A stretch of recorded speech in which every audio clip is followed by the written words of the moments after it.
La Russie a annoncé aujourd'hui avoir échangé avec Washington la basketteuse américaine Brittney Griner, emprisonnée pour trafic de cannabis contre le célèbre marchand d'armes russe Viktor Bout, détenu aux États-Unis depuis plus de 10 ans. Un marchand d'armes qui n'est pas un inconnu en Belgique et au cinéma. Éric Destiné. Quand le président des États-Unis est entré dans la pièce, c'était pour pousser un ouf de soulagement. Brittney Griner est libre. Moments ago, standing together with her wife Sherelle in the Oval Office, I spoke with Brittney Griner. She's safe, she's on a plane, she's on her way home. Cette joueuse de basketball américain est une star de la WNBA. Elle était détenue en Russie depuis le mois de février, condamnée à 9 ans de prison pour possession et trafic de drogue.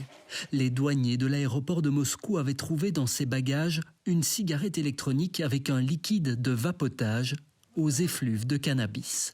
I understand everything that's being said against me, the charges that are against me, and that is why I pled guilty. But I had no intent to break any Russian laws.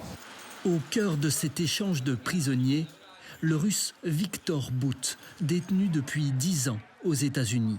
Son surnom, le marchand de la mort. Son crime, avoir fourni illégalement des armes sur des terrains sensibles en Afghanistan, en Sierra Leone, en Angola ou au Libéria, ce qu'il a toujours nié.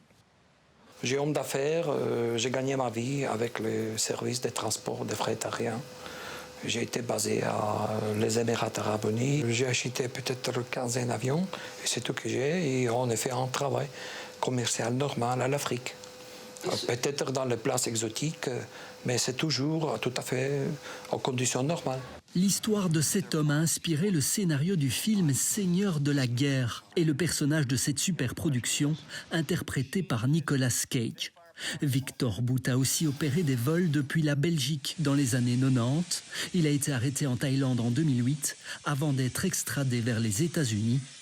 Aujourd'hui, il devrait donc retourner en Russie.